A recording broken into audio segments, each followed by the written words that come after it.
et se dira, mais c'est pas possible. Voici ce que la Bible a dit. Voici ce que la parole de Dieu a dit. Mais je n'expérimente pas cette promesse dans ma vie. Qu'est-ce qui se passe? Il y a certaines femmes qui passent le temps à pleurer. Il y a d'autres qui perdent la foi. Parce qu'elles disent, j'ai jeûné, j'ai prié, qu'est-ce que je n'ai pas fait? J'ai vu les médecins, j'ai fait tout ce que je devais faire, mais je n'ai aucune réponse. Exode 21, 2. Si tu achètes un esclave hébreu, il servira 6 années, mais la 7e, il sortira libre sans rien payer. Amen. Amen. Qui est-ce qui est acheté dans ce texte?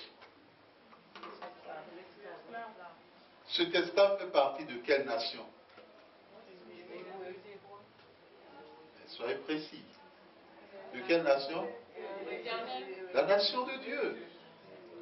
C'est la nation de Dieu. Cet esclave fait partie de la nation de Dieu. Mais ce n'est pas qu'il est un esclave, c'est un homme libre. Mais on en a fait un esclave. Joseph était un homme libre. Mais par la jalousie, la haine de ses frères, il est devenu un esclave. Parce qu'il a été vendu. Il y a un frère qui est là cet après-midi et il y a 2 sœurs. Leurs problèmes viennent de membres de leur propre famille. Bien-aimés dans le Seigneur, les choses sont simples. Il y a des choses qui peuvent étonner. Il y a une sœur en Christ. Chaque fois qu'elle veut entreprendre quelque chose, la veille, sa sœur aînée l'appelle toujours. Et la chose par la suite ne marche pas. À un moment donné, lorsqu'elle est entrée dans des prières de feu, c'est là que Dieu a commencé à montrer les manigances de cette sœur aînée à son endroit. Bien-aimé, la Bible dit, jusqu'à présent, le royaume des cieux est forcé. Et ce sont les violents qui s'en emparent. Si ta prière en tant qu'enfant de Dieu, c'est notre Père qui est aux cieux, ou bien Psaume 23, ou Psaume 121, bien-aimé, tes problèmes, je ne pense pas qu'elles trouveront une solution pour maintenant. Il faudrait que tu entres dans le combat spirituel, que tu exerces l'autorité que le Christ t'a donnée. Le Seigneur Jésus dit, je t'ai donné le pouvoir, dans Luc 10, à partir du 19, de marcher sur les serpents, sur les scorpions et sur toute la puissance des ténèbres, et rien ne pourra te nuire. Bien-aimé, le Seigneur Jésus-Christ, de son vivant, il a été confronté à la réalité du royaume spirituel. Et lorsqu'il rencontrait cette réalité, la Bible dit, il commandait, il ordonnait, il menaçait. Qui est-ce que tu as déjà menacé? Quelle entité as-tu déjà menacé? Est-ce que tu as déjà menacé tu as déjà menacé plutôt ceux qui ne veulent pas que tu te maries? As-tu déjà menacé ceux qui ne veulent pas que tu aies un enfant? Dans le mariage, bien sûr. As-tu déjà menacé ceux de ta famille? Il y a certaines personnes, lorsque Dieu leur montre la personne de la famille qui a logé de leurs problèmes, ils ne croient pas. Or, dans la famille de Joseph, leur intention première n'était pas de le vendre. Quelle était l'intention première? De le tuer. De le tuer. Même père, mais il faut qu'on le tue. D'après leur frère, il est devenu gênant. Ça suffit. Qu'est-ce qu'il veut nous montrer? C'est ce pourquoi nous devons apprendre à écouter l'Éternel. Jérémie était en prison. Et c'est dans la prison que Dieu lui parle.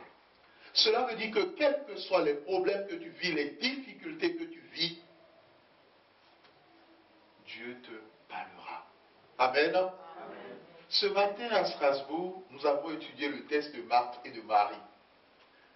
Pour nous qui connaissons l'histoire, qui a invité Jésus dans la maison? Entre Marthe et Marie. Qui a invité? Qui a adressé l'invitation à Jésus? Entre les deux sœurs. C'est Marthe. C'est la maison de Marthe. Marthe invite Jésus dans sa maison. Mais Marthe avait une sœur nommée Marie.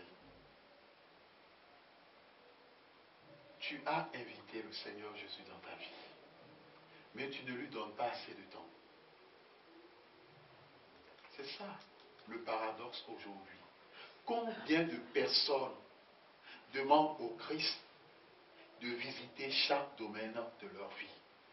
Combien de personnes, à la fin de la journée, font le point de chaque domaine de leur vie? Comme un bon gestionnaire, comme un bon comptable. Tu as invité Jésus, mais tu n'as pas le temps pour l'écouter. Tu n'as pas le temps pour l'entendre.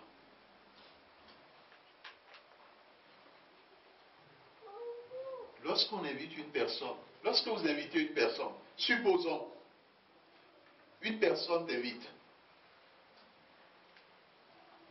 elle t'accueille, elle te fait asseoir au salon, mais tout le temps elle n'est pas là. Elle est dans sa chambre, elle vous laisse seule au salon. Quelle est votre réaction?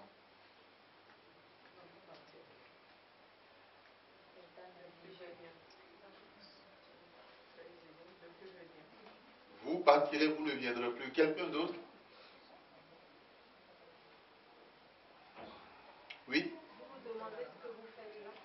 Alors, ça c'est une très bonne interrogation. Mais qu'est-ce que je fais ici? Et d'autres se posent la question, pourquoi est-ce qu'elle, pourquoi est-ce qu'il m'a invité? Tu as invité Jésus, mais est-ce que tu lui donnes le temps? Est-ce que tu prends le temps de l'écouter? D'une façon ou d'une autre, quel que soit ton problème, Dieu te parlera toujours. Jérémie était en prison et Dieu dit, invoque-moi et je te répondrai.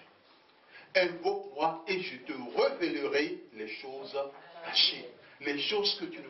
Bien-aimé, ce n'est pas dans les moments difficiles qu'il faut baisser les bras. Ce n'est pas dans les moments difficiles qu'il faut tout abandonner. Ce n'est pas dans les moments difficiles qu'il faut passer son temps à pleurer.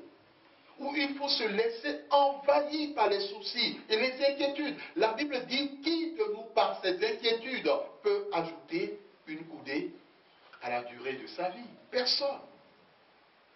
Le Seigneur Jésus dit que tes cheveux sont comptés. Peut-être on fera une expérience. Si quelqu'un veut bien compter les cheveux qui sont sur la tête de son voisin et nous communiquer le nombre.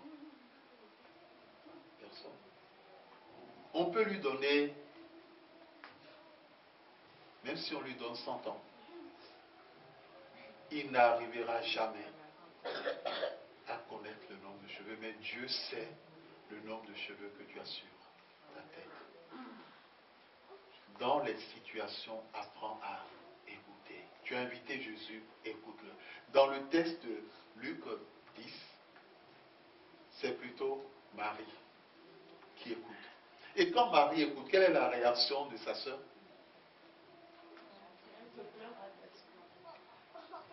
La sœur finalement s'en prend à qui? Elle s'en prend à deux personnes, Jésus et sa sœur. Et c'est de cette façon que plusieurs s'en prennent au Seigneur. Ah, pourtant, je donne la dîme. Ah, pourtant, je jeûne. Ah, pourtant, je prie. Ah, pourtant, je vais à l'église. Mais en parlant de ça, de la sorte, on s'en prend à Dieu. Bien aimé, la priorité, c'est d'abord Dieu et ensuite les hommes. Tant que tu n'as pas compris cela, tu ne peux pas entrer dans la dimension de Dieu. La priorité, c'est d'abord le Christ et après les hommes. Marc ne l'avait pas compris. Elle n'a pas compris cette chose. Elle, pour elle, les hommes. Arrête de savoir qui est derrière tes problèmes. Et cherche plutôt la solution à tes problèmes. Souvent, nous nous en prenons aux hommes, mais il faut que nous dépassions ce stade. C'est très important. Dépasse ce stade pour entrer dans la vision de Dieu. Dépasse ce stade. Bien-aimé dans le Seigneur, Dieu répond, Dieu parle, Dieu écoute, Dieu exauce. Il ne change point. Il ne faillit point.